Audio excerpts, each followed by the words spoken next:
I like to finish it. Something called Doppler shift. So this Doppler shift basically means that if something is moving towards you, it will be blue shifted. If something is moving away from you, it's going to be red shifted. And we're going to come to this blue shift, red shift very often because the entire universe is red shifting from us. That's the expansion of the universe. And so what I have here is a flashlight. This flashlight is yellow. So yellow waves are coming out of this flashlight. This observer sees a yellow flashlight. Then we're going to put this flashlight on an Ariane rocket. It's a French rocket. By the way, this rocket is going to take the next telescope, space telescope, out to space. We're putting the American space telescope on a French rocket. All right, it's called Ariane. This one is coming towards the observer at high speed, and then we put the same flashlight on a rocket moving away from the observer. All right.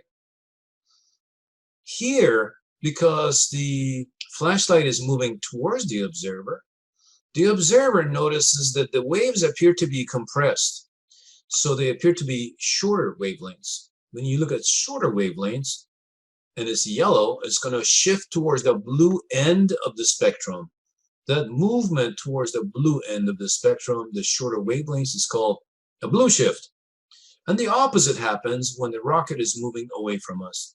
When the rocket is moving away, it's almost like you're stretching out the waves. And so when you're stretching out the waves, what you see is that it's getting longer waves. So the waves are going to get longer. The distance between the peak to peak of a wave gets longer. Longer than yellow is red. So it's not necessarily going to appear to be a red color. It's going to shift towards the red end of the spectrum. So maybe yellow becomes orange. Maybe it's going to become dark yellow. It's going to be a longer wavelength. All right, so when we see something that is red shifted, we know it's moving away from us. When something is blue shifted, we know it's coming towards us. Now, this is sound, you can see this. Now, how do we notice this? Well, we look at the spectrum.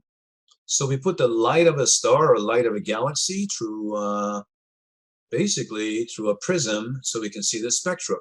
So we spread out the spectra and we can see that when something is coming towards us, these dark lines are the absorption lines in the spectra of the object.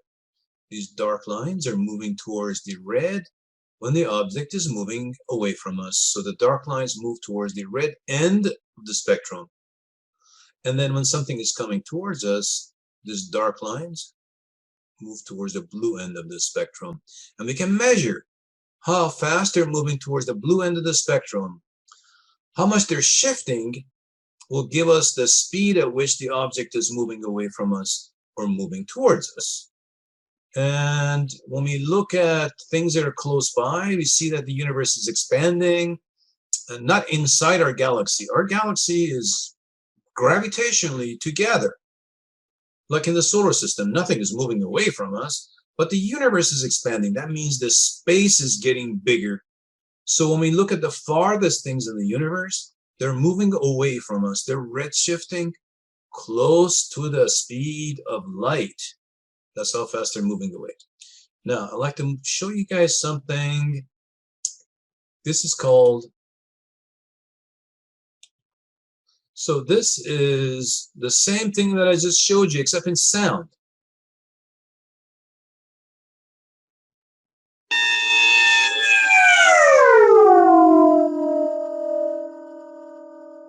All right. So when the airplane was coming towards that soldier, that's a blue shift. Now, what's a blue shift in sound? That means the sound waves are getting shorter. That's a that sound. When it's getting farther, it'd be that sound, right? So let's see it again. Airplane is coming closer. And then it moves away. So now, how does sound differ from light? Well, sound waves travel like an accordion, like this, like that. So when I speak, I am compressing the sound. And then when it hits your ear, this compressed sound in your ear, some of them a little less compressed, some are more compressed. There's a little hammer in your ear. That hammer goes up and down, and you can hear me. That's how we speak to each other. That's how we make sound. Now, this happens on a molecular level, right? Really, really tiny levels. So there's little tiny, tiny compressions in the air that travel all the way from me to you as you listen to me.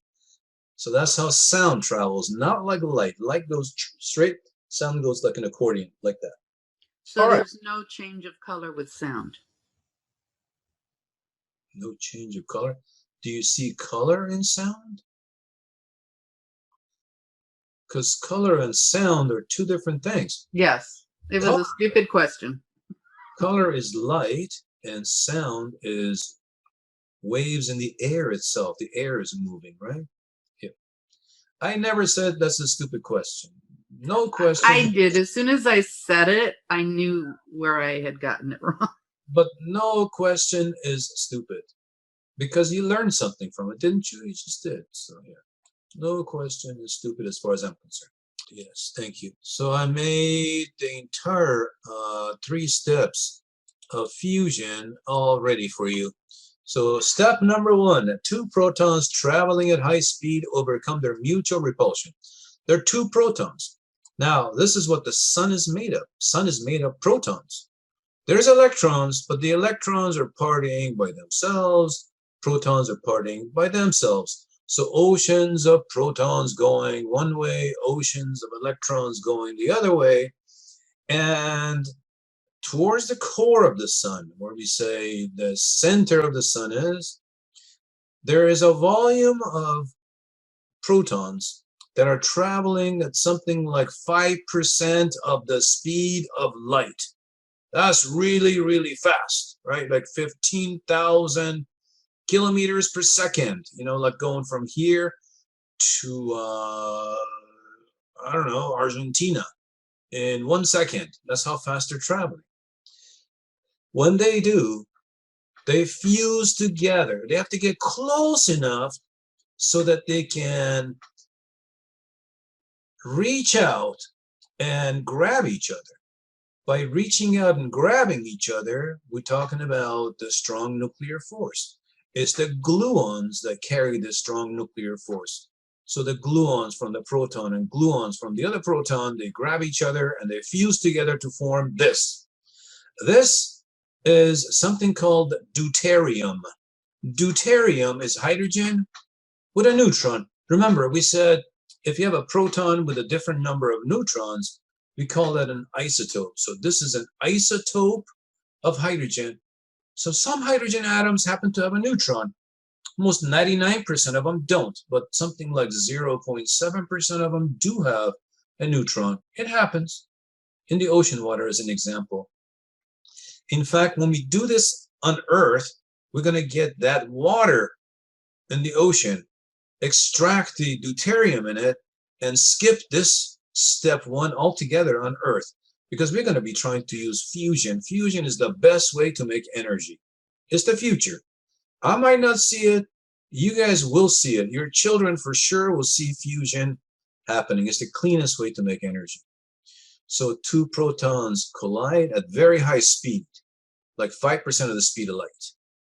They fuse together. One of them turns into a neutron. One proton turns into a neutron. How?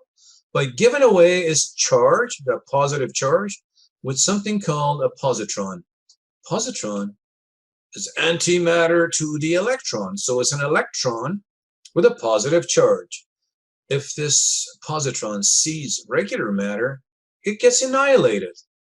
Right? If you have a whole bunch of positron, then you have the most fantastic bomb in the universe, antimatter.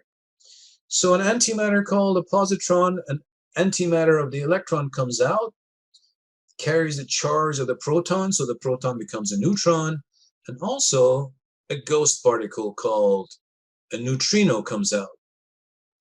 Now, there's so many neutrinos in the sun that if you look at your fingernail, because the neutrinos leave the sun directly, they can come out of the sun. Even light can't leave the sun when it's built.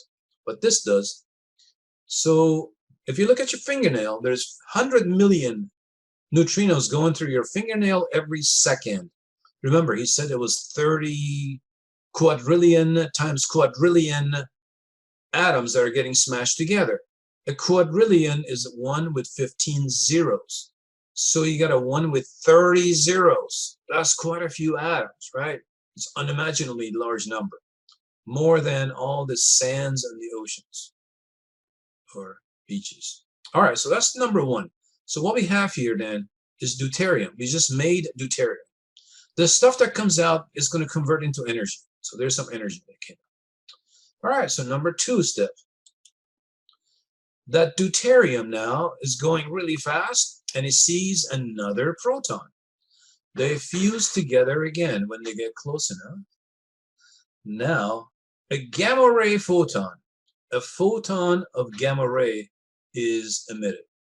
This is the highest form of energy. It comes out.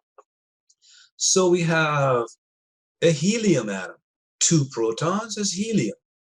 Now you count the number of protons and also you count the neutron, and we call this helium, helium-3. So this is helium-3 because we got 2 protons, and it's got 1 neutron, so we say this is helium-3. If it had 2 neutrons, we say this would be helium-4. And a gamma ray is emitted. Now, this guy here, this helium-3, sees another helium-3, and as soon as the second helium-3 is visible, what happened here? Why did it stop? Doesn't want to work now. So I'll tell you what happens. This helium-3 collides with this helium-3, and we make a helium-4, which is 2 protons and 2 neutrons. So the end result is you make helium-4. There's 2 extra protons here, they get ejected. So that's the end. The key here is the following.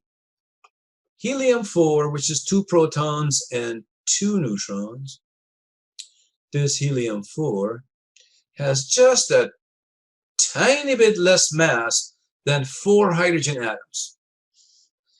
That means that by fusing hydrogen together, we lost a little bit of mass. That little tiny bit of mass becomes tremendous amounts of energy, because energy is equal to mass times the speed of light to the power of 2.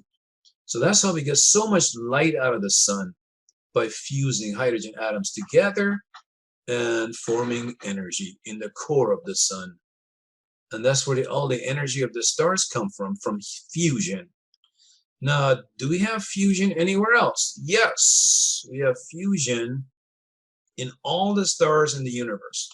Any place which is dense, like the sun as an example, any place that is dense and it has atoms that can be fused. Hydrogen can be fused at about 5% of the speed of light, which translates to about 5-10 million degrees Kelvin.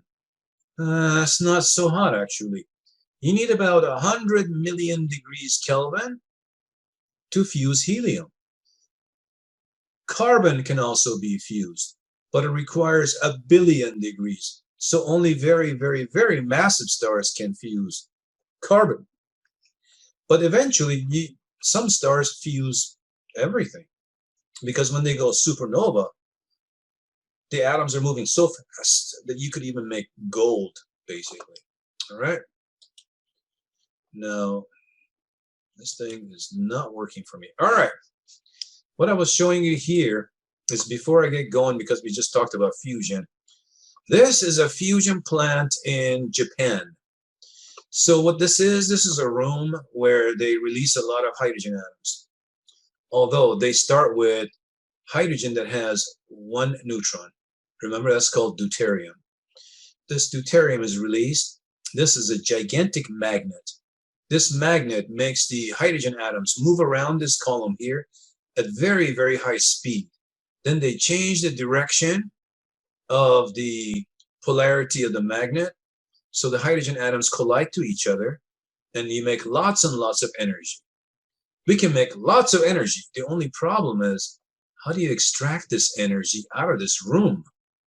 So these plants have also been built in France and in the United States. In fact, I used to take the students to La Jolla. There's one plant in La Jolla called General Atomics. That's what they do in General Atomics. So we used to go there for field trips. Now I guess we can't do it, but this is the future that you're looking at. This is the sun. Can I just Yes, ask, yes. what is the difference between that room that you just showed us and what was happening at at the nuclear plant that we had in the north? Nuclear plant that we had where? In Oceanside, yeah, the nuclear plant. Oh, okay. Two different things. Okay. One of them is fission. The one in San Onofre is fission. You're splitting up the atom. Remember fission? It's like a nuclear bomb. Yeah. Yeah, that's fission. So you take uranium, like uranium-235, you bombard it with neutrons, you make uranium-236. Uranium-236 is very unstable, and then it splits up. When it splits up, releases energy. That's fission. This is fusion. We're making helium by putting hydrogen atoms together. 4 hydrogen atoms into a helium-4, which is 2 protons and 2 neutrons. The mass of the helium is slightly less than the mass of 4 hydrogen atoms.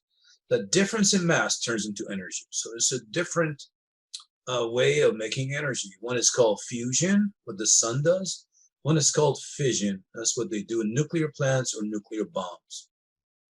Does that answer you? Yeah.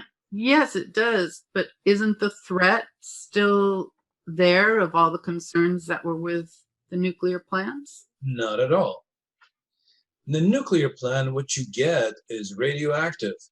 It's very deadly. It's going to be deadly for 50 million years. You have to bury it in the sands of Nevada for millions of years. What you get out of this plant is helium. You put it in your balloon and you give it to your kid. That's great. Thank you. You're welcome. All right, so here's the sun. Now, remember the sun in July? That's our summertime. It's farther from us, so the sun actually gets smaller and bigger. So in January, the sun is closest, so the sun is biggest. And so it's not because the sun is closer to us that we have a summer and winter. It's only the tilt of the year. Remember, we talked about this before. Now, in this case, the sun has nothing on the surface. Sometimes the sun is not very active. And we'll go over this over and over.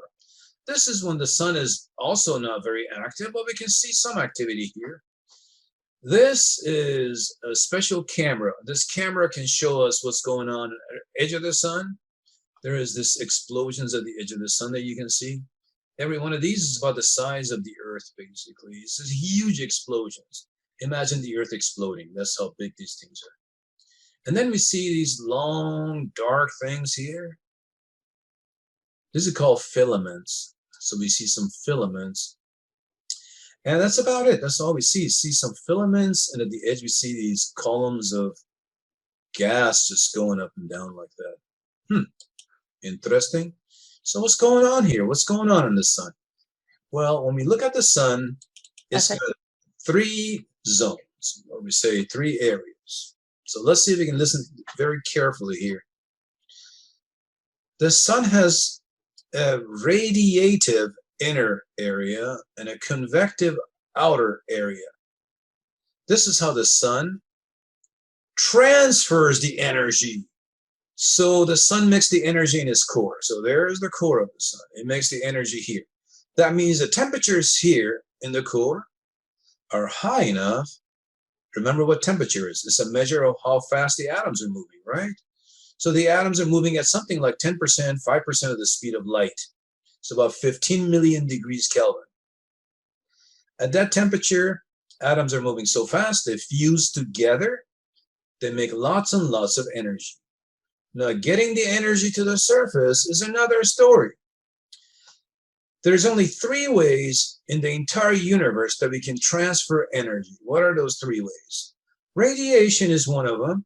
The sun is 93 million miles away, and you burn your skin laying on the beach. So that's how energy of the sun gets transferred to the earth via radiation, light. That's one way. Second way is convection. Like as an example, when you boil water, you heat up water, that heat is transferred to the top of the water via those bubbles that form in the water. Or your oven is a convection oven. Heat rises in the form of those bubbles. And so that's a convective region here. So convection moves the energy the last part of the way to the surface. Radiation moves it from the center to the convection region. This radiation takes about 1,000,000 years to get the energy from the core to the convection region. Why? Because it's so crowded in there, it's so dense. As soon as light moves, it gets absorbed and re-radiated. Again, it continuously changes its path, its way. So sometimes it starts traveling towards the surface, and then a year later, it goes all the way back to the center. It's like, trying to get out of the stadium with blindfolds on, with thousands of people surrounding you. You don't know where you're going. You just hit people, change direction. Hit people, change direction. Here, you hit atoms, change direction. So it takes forever for the light from the center to get to the convection region. In the convection region, bubbles of hot gas form and they rise to the surface where it's cooler. Energy always goes from high state to a low state. Space is cold. Inside is hot. Energy wants to go from the sun out. That's the way energy moves. There's a third way to move energy. That's it. In the entire universe, there's only one other way to transfer energy. Does anybody know that third way? I'll give you a hint. You're doing it right now. Breathing. Breathing. Okay, that's a good guess, I guess. No, you're not using that energy. You're using the energy to light up your monitor. Electricity. Electricity, very good. Electricity is a flow of electrons. So the electrons from the wire at San Onofre nuclear plant travels all the way to your house. That's called conduction. So conduction, convection, radiation. There's only 3 ways to move energy in the universe. That's it. All right. Let's see if I can go and take a look again. All right, so here is the core of the sun, convection region, and this is called the convection region, radiation region, and the core. All right, now when we get to the surface, we see this. These are the bubbles that are coming up. These are convective bubbles. These convective bubbles are huge bubbles of hot gas. What you're looking at is about the size of the moon. So these are moon-sized bubbles of hot gas. What kind of gas? Hydrogen gas. Hydrogen gas, lots of hydrogen gas. So if you look at them, they look like the chocolate fountain at Golden Corral. I've never been to Golden Corral, but I've seen a chocolate fountain. You know, they come up and then they go down again. So very hot bubbles of gas come up to the surface. We call this the surface, but it's continuously changing. So it's a changing surface. It's continuously moving. The brighter it is, the hotter it is. So this is hot gas coming up. Once the hot gas comes up, it cools down. And then you can see all these bubbles have a little darker area surrounding them. That's the gas going down. So gases come up and then they go back down again. So all these areas here is gases going down. All these dark areas, it's where the gas is going down. This bright areas is a fresh hot gas just coming out. As they come up, they cool down and go back down again. So that's how convection works. These bubbles are called granulas. Granula spelled Granula. Granula. It comes from granulation. So what's granulation? Granulation is salt, sugar. Those are all granulated, little pieces, little tiny pieces. So when we look at the sun, that's what it looks like. It looks like granulation. Let's see, do I have a picture of the sun again? Let me show it to you. There, granulation. You guys see the granulation? Those are all the little bubbles. So we say the sun, its surface is granulated. This is granulation. These little bubbles. It's covering the entire sun. Now, to understand what's going on in the sun, we have to understand a couple of things. Why is the sun making so much energy? Is the sun crazy? Is it mad, making all of this energy in 1 second? It makes as much energy as US will in 500,000 years, only in 1 second? No, the sun is desperate. What is it desperate for? It's desperate Energy. No, it's desperate not to die. It's gonna die. Eventually, it will die. This is a ball of gas that we're talking about, right? And this ball of gas has tremendous amounts of gravity. It's got 333,000 times the mass of the Earth. And it's a ball of gas. So imagine how much gravity is at the core. Incredible amounts of gravity at the core. All these upper layers are trying to come down to kill the sun, to shrink it down into a black hole, right? But they can't, because the sun is fighting back. This fusion, this energy coming out, equals the gravity that's trying to kill the sun. Excuse me. So the sun is in a balance. It doesn't get bigger, doesn't get smaller. When we look at the layers of the sun, each layer is about the same on top and the bottom. So the pressure is below and the pressure is above a layer, exactly the same. Incredible. So it says the same size, about 10 million years, 10 billion years. Incredible. Sun is a god, at least as far as I'm concerned. Now, what we have to understand about the sun is that it's got magnetic fields. And the magnetic fields of the sun are incredible. Millions of times the magnetic fields of the Earth. And this is the magnetic lines of force. Excuse me. You can't see the magnetic lines of force. They're invisible. But these invisible lines of magnetic force are easy to figure out. Here's a magnet. A magnet has a north end and a south end.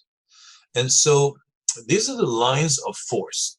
The lines of force come out of the north end of the magnet and they go towards the south end of the magnet.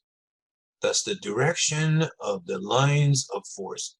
So if something gets stuck here, like an electron, it travels from here to here. These are the directions of the magnetic lines of force.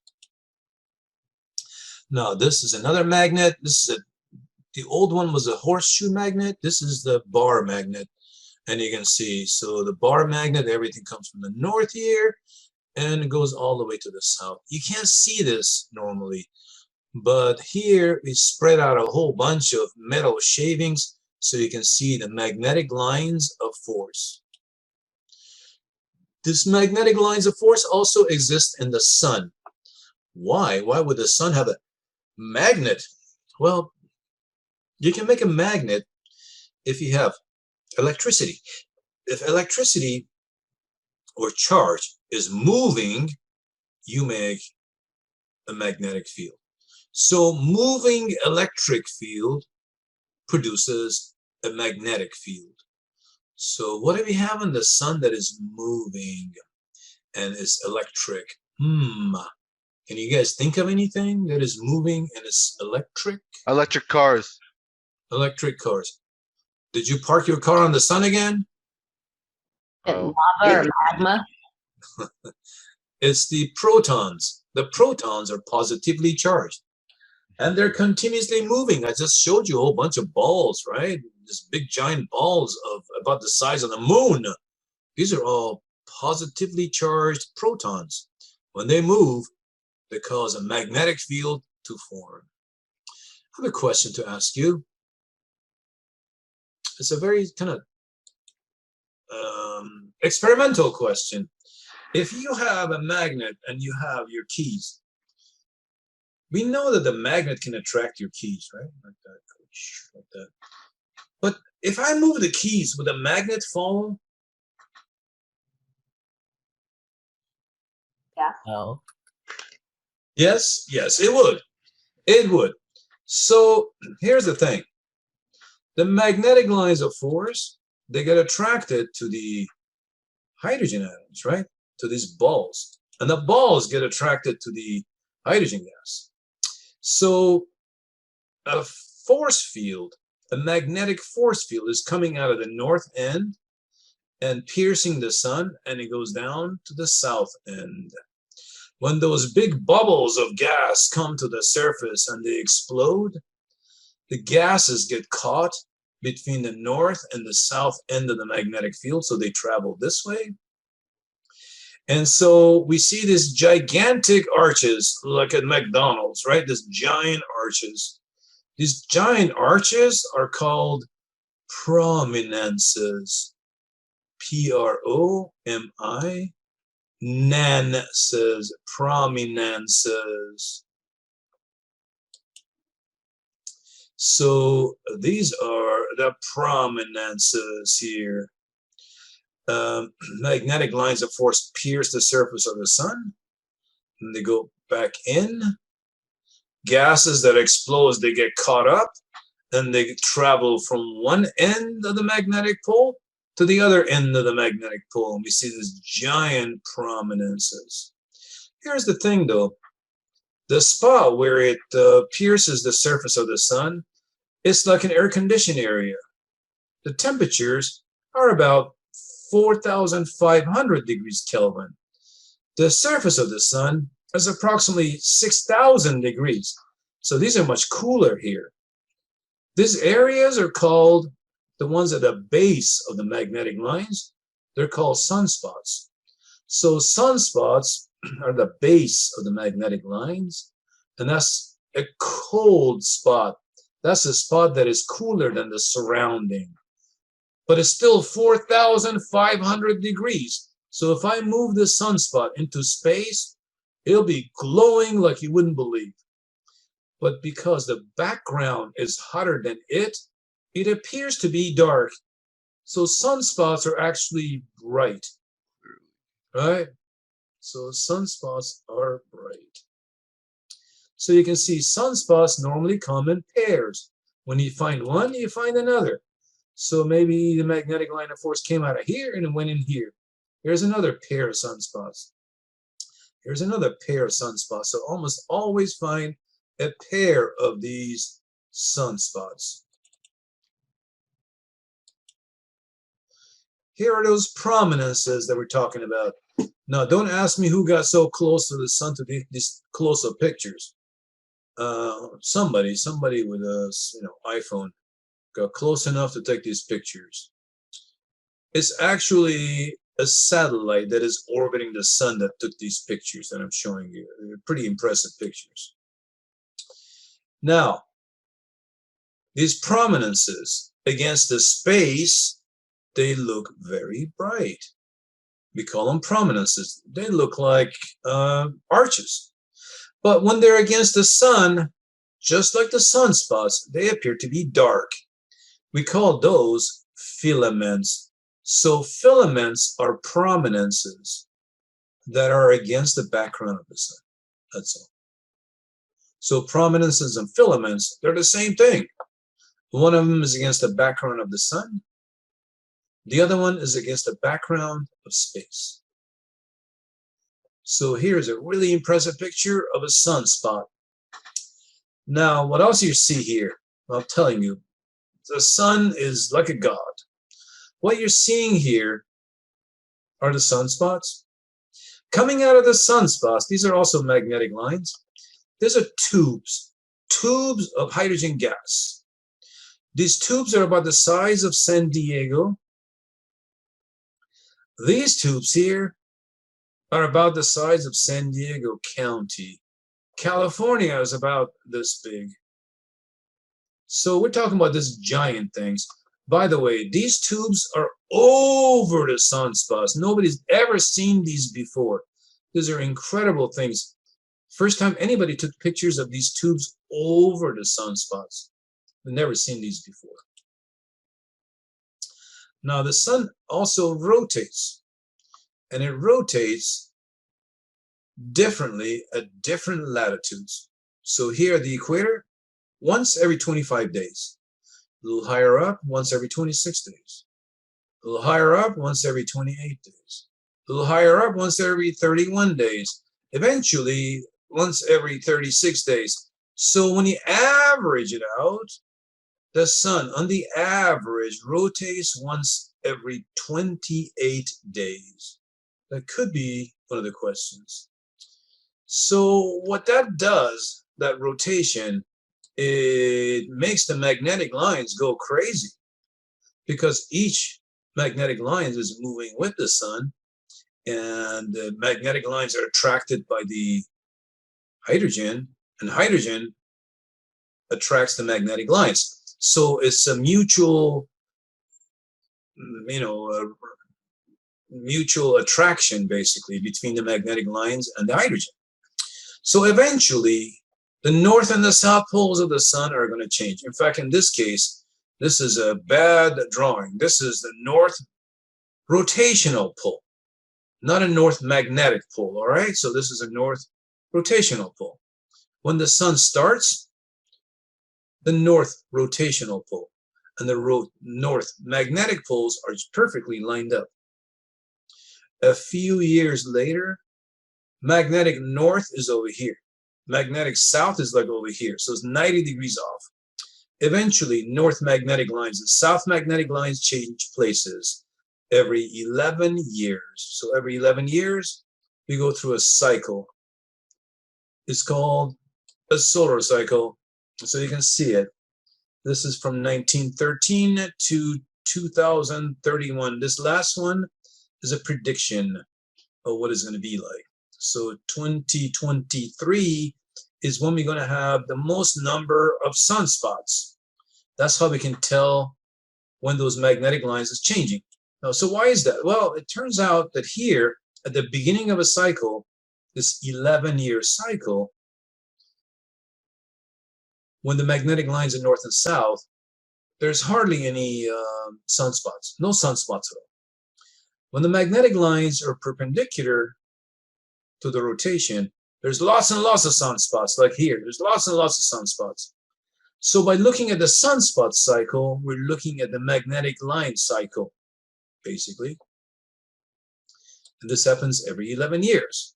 So that's what the prediction is. In 2023, there's going to be the peak of the magnetic lines. Remember, 2012 was a movie that they made. In 2012 was supposed to be this horrendous solar activity, and we were all going to die. I don't know if you guys saw the movie, but it was a really stupid movie, by the way. So something happened. Something happened between the years 1645 and about 1725. This is called a Maunder period. Maunder is spelled M-A-U-N-D-E-R. Maunder period. During the Maunder period, there was no sunspots at all. Galileo was making these measurements. So this is the year 1600. Galileo measured 100 sunspots here. So this is a number of sunspots. This is a date. So 1600, he measured 100 sunspots. 1650, nothing. 1680, nothing. 1700, nothing. So there was a period where there was nothing, basically. The earth got a lot colder. Disease in Europe, wars, famine, like potatoes were not growing big enough, so there was a lot less food. This was a really bad time, the Maunder period. really quick, I'm going to make a drawing for you. And this drawing should explain everything that we've talked about. It's a simple drawing, but I think it'd be necessary to help you guys understand everything. So allow me to change my camera.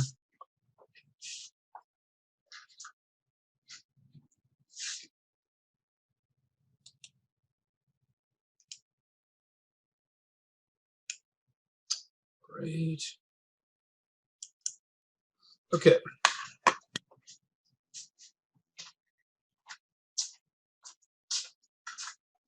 So let's pretend this is the surface of the sun. Remember, the sun doesn't really have a surface, but you know, it's like that. So this is the surface.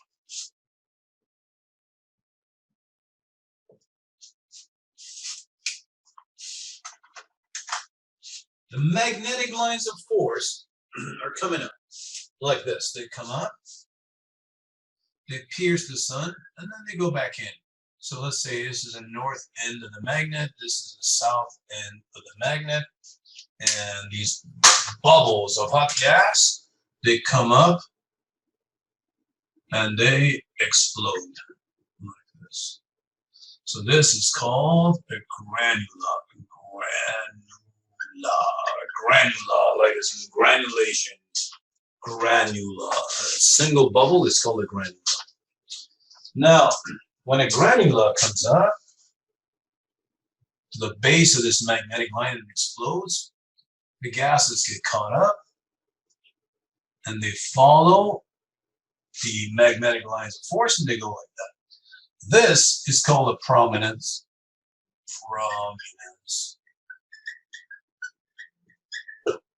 So a prominence are gases that explode at the base of the magnetic lines, and then they flow from the north end towards the south end of the magnetic pole, and we see this beautiful arch at the edge.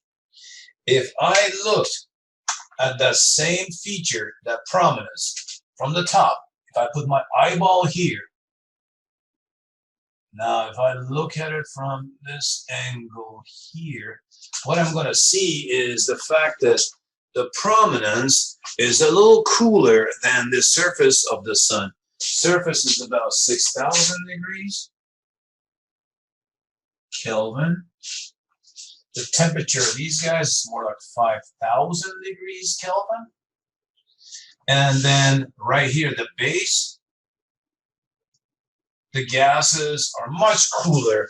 That's about 4,800 degrees Kelvin.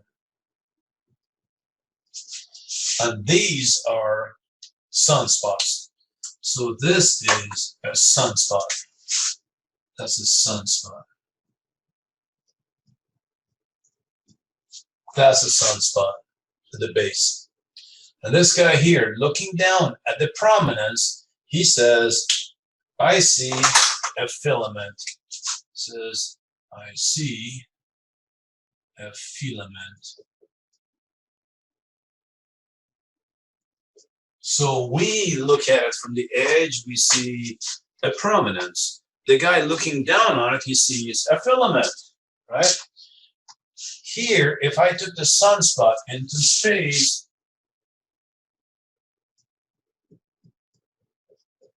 it's luminous. It's only against the background of the sun that the sunspot appears to be black. So this is a luminous sunspot, like that. So we also said that the magnetic lines attract the gases because the gases are charged, they're positively charged, the magnetic lines attract it. And also, the gases attract the magnetic lines, so it's a mutual attraction. So this is what happens. So magnetic lines are coming up like this. Here's one magnetic line. Here are some gases that are coming up. Now, it's not that simple because there's so many bubbles coming up simultaneously. They compete with each other. So the magnetic lines follow these gases. So this magnetic line follows these gases as they come out. Then there's more gases coming up. So this one here is following these gases. And these magnetic lines are now getting all twisted. So we say these are the twisted magnetic lines.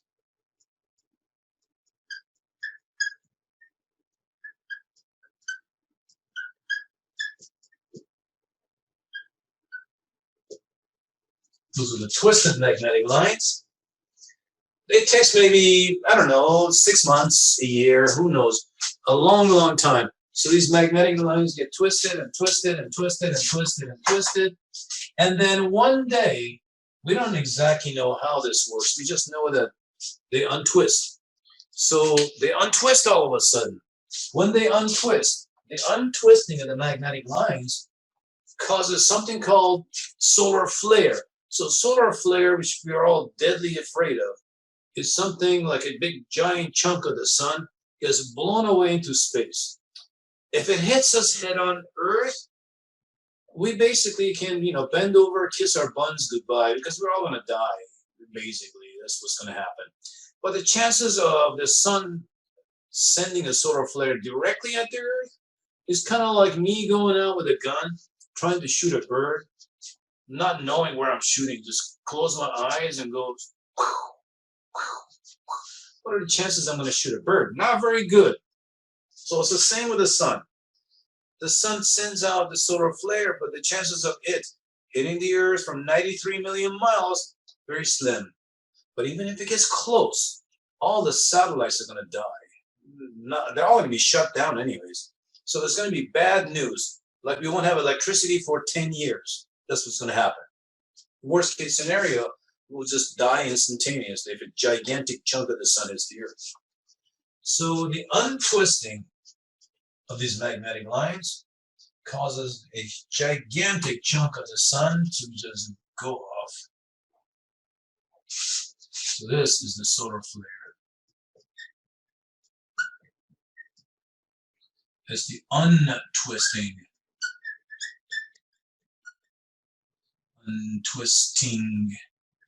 of magnetic lines.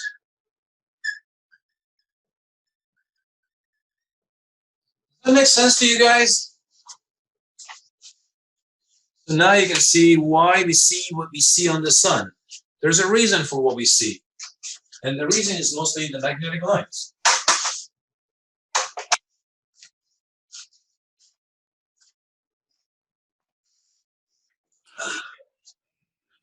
Could I ask Yes, some please. questions? Of course. Okay, so prominence and filaments are The same phenomenon. the granula. The prominences are caused by exploding granulas at the base of the magnetic line. The gases get caught in the magnetic line. They follow the magnetic lines from one pole to the other. They go from the north to the south pole of the magnetic line. The granula. The granulas, yeah, the granulas explode. We're talking about like something about the size of the Earth exploding. Imagine that. The big gigantic Earth-sized bubble of hydrogen gas exploding. When it explodes, because they're all positively charged, they follow the magnetic lines from one end to the other end. Mm-hmm. And that basically becomes this huge, brilliant prominence against the background of space. Mm-hmm. But if you look at it head on, not at the edge, but head on, you say, oh, that looks like a dark area because it's so much cooler than the sun itself.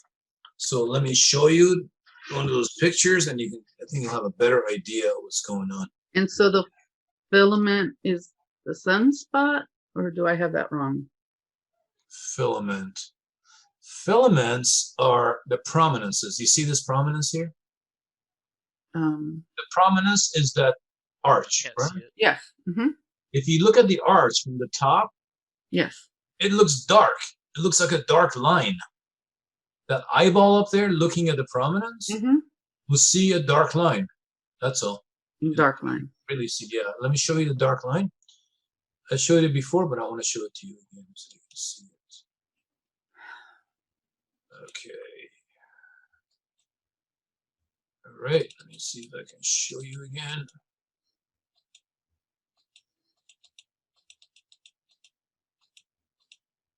There you go.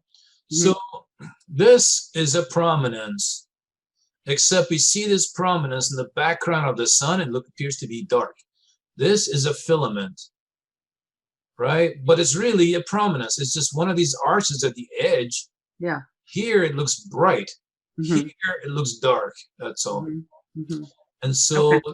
I had a picture that I showed you in a few minutes ago. That Mhm. picture was half and half. Let's see. There it is, half and half. So Right. here we see it as a prominence. Here we see it as a filament. Okay. Professor that's- Flynn? Oh, sorry. That's unrelated to sunspots. Well, the sunspots will be at the base of the prominences. So the sunspots will be, Okay. sunspots are here at the base of the magnetic field. This is the prominence. Great. So, Awesome. Thank you. yeah, you're welcome. Was there another question? That other photo you showed us, kind of currently, the one you said that was so close, and these were the size of San Diego or California, were those prominence? Okay, let me go back. I think you're I think talking about, forward. I think it's forward. those are the sunspots. Let's see. I don't know which way to go now. I think, was it over Forward. Yeah, that here? one. Okay. Yeah, so imagine these big dark spots. This is a sunspot, right? Right, but the tubes are the tubes prominences? Okay, so you see my arrow here? Mhm. Smack in the center of an arrow, there's a huge magnetic line coming out, okay? Can you imagine that coming at you into your face? Okay. Yes. Here and here, okay? Yeah. Now, when it comes out, right, that's not the only magnetic line there. There's other magnetic lines that go sideways, like this is a magnetic line, there is a magnetic line. So they're not unrelated, they're not related. These are different magnetic lines. Okay. They're just crossing each other. That's why we've never seen it before. So that tube maybe is one of those twisted magnetic lines? Absolutely.